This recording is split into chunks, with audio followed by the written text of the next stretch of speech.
All right, to make a pumpkin tea light holder, we start off with a wine glass found at Dollar Tree. You want to find a wine glass shape that's very rounded as opposed to tapered, because we want the effect to look like a pumpkin. So one of the tricks with painting on glass is acrylic paint won't naturally stick to the glass. It really will resist it. You can buy specialty paints that are multi-surface. They usually are a little bit more expensive. That's an option. One of the tricks I find is just cheaper and easier and faster is add a little white glue to your basic acrylic paint. And it doesn't need to be a lot, but I'm just going to add it to all our colors. And you're just going to mix it in when you go to use it. It thickens the paint.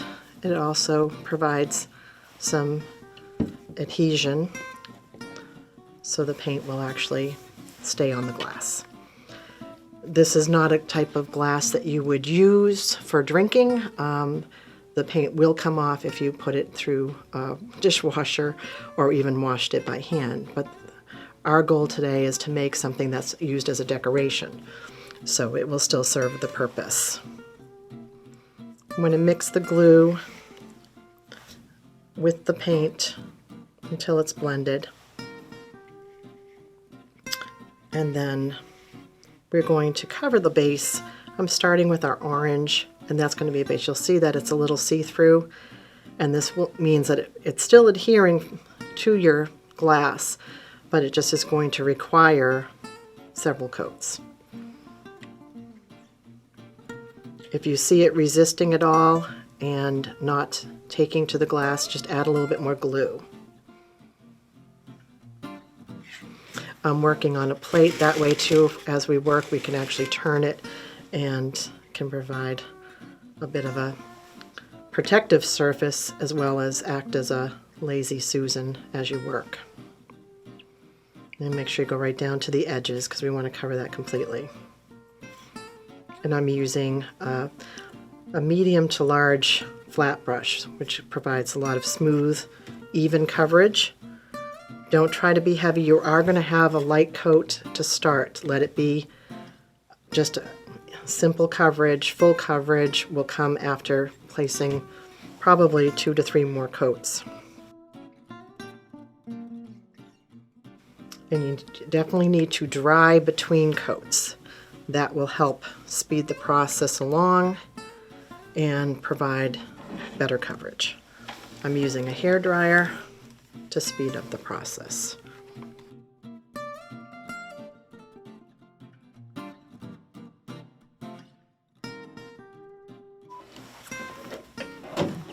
Once it's no longer shiny, you're ready for the next coat. And already you have a little bit more coverage. And it will still take probably another coat after this.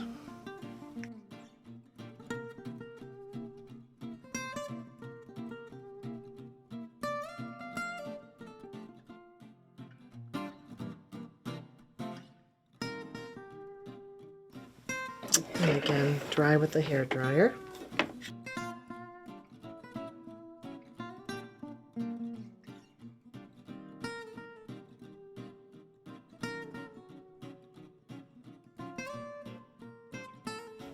One more coat of the orange just for better coverage. It's alright if it's streaky because it represents a pumpkin, and we're going to add other colors, and that still will work.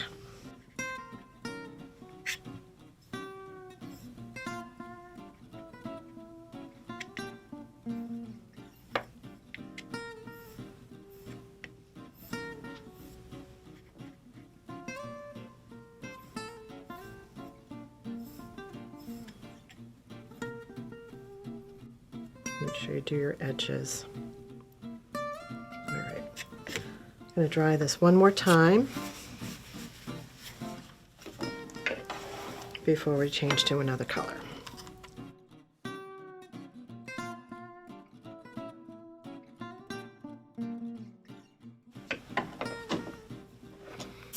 Switching to a smaller flat brush, I'm going to add the sections of the pumpkin to make it look more dimensional.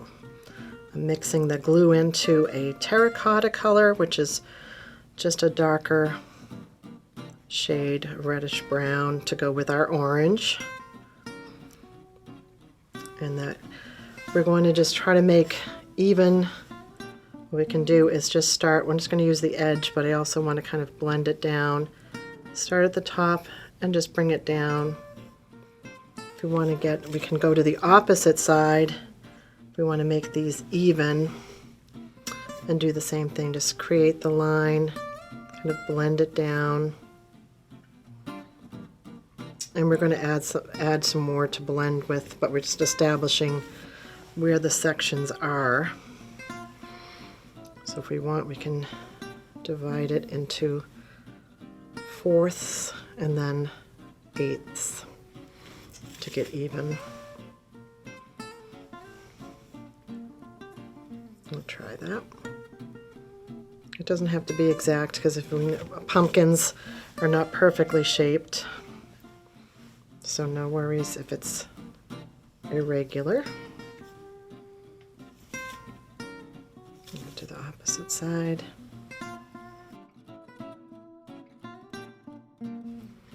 And once you've established where those lines are, we're going to double load the brush with a little bit of the orange with the terracotta so it blends together. And so with the orange up the middle, I'll blend down like that, and it kind of looks less like a stripe. So one corner has the orange, the other corner has the terracotta. And again, orange up the center. And repeat the process all the way around. So blend down. Always go back and load it with both colors.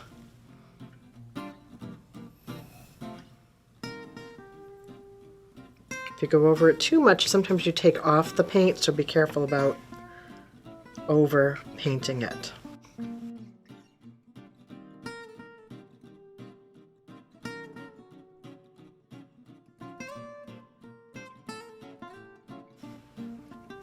And always make sure you have your corner in the right place, the orange on the side where the orange is, and the terracotta next to the terracotta.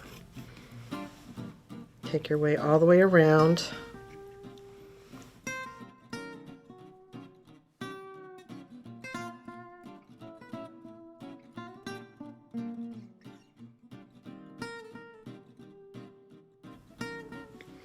Okay, so we've given our pumpkin a little dimension, and just to help that along, we'll add a little highlight.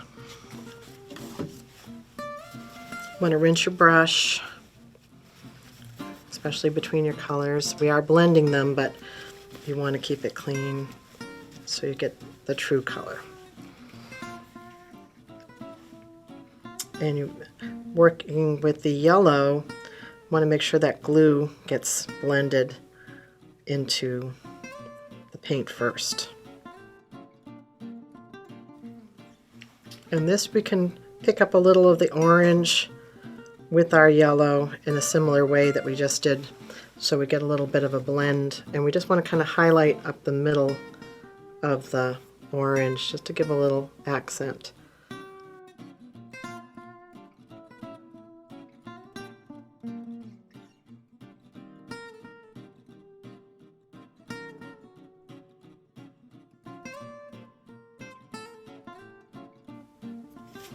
Make your way all the way around.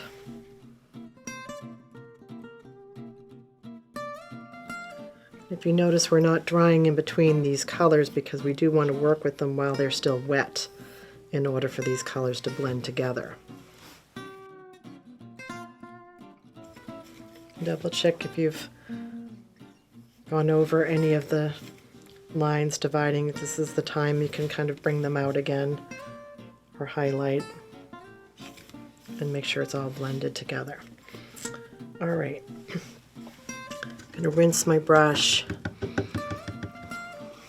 and we can let this dry on its own, but to speed it up, I'm gonna just do a little drying so when we move on to the next color, we don't have any color mixing.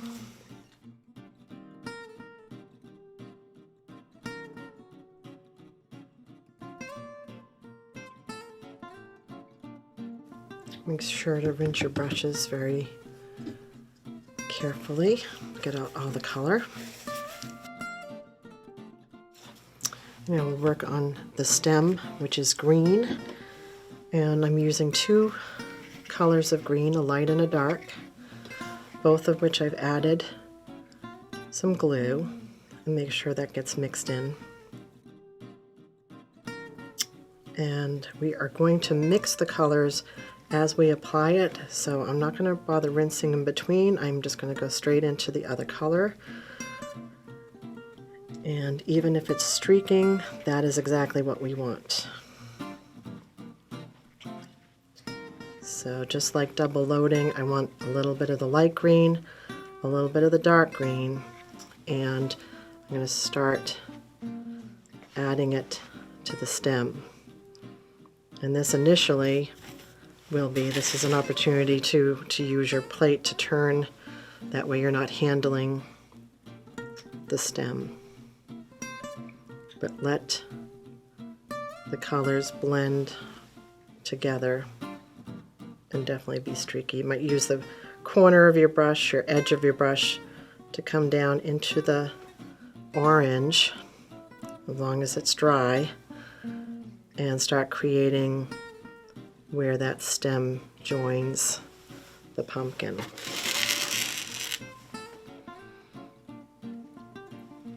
Just create a little point like that.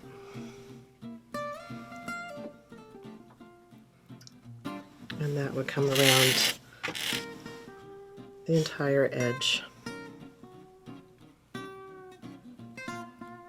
And just like the pumpkin part, this will need more than one coat. And just hold it steady as you work, especially on the top, so it doesn't tip over. And make sure you're covering underneath. It's hard, you can kind of see through the bottom to see that you are getting the paint all over. So definitely do this first before you cover the top. Yeah, then you have a sense of what your gaps are.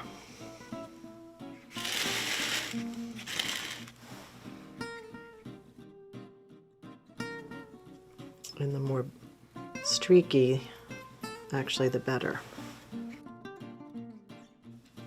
And this definitely will take more than one coat. Be sure to get your edges. And this we definitely will dry between coats for the best coverage.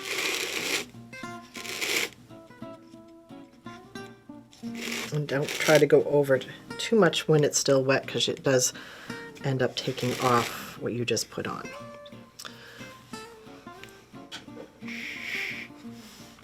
And use your dryer to help it along.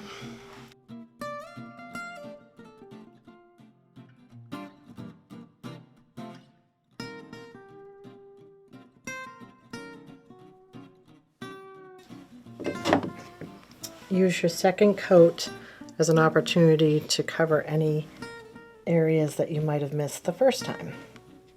See a few spots. The stem of the glass is very tricky to see what is still needing coverage. And you're still going on with both colors.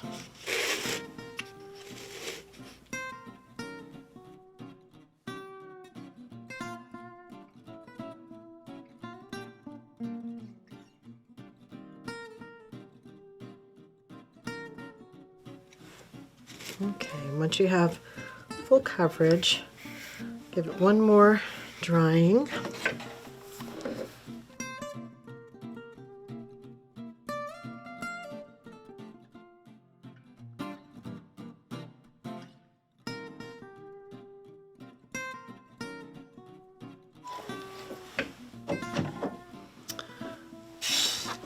final accent, which is optional, can be a little silk leaf to look like the vine of a pumpkin.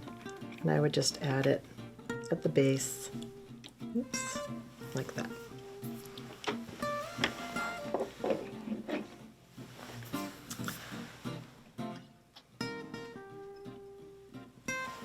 And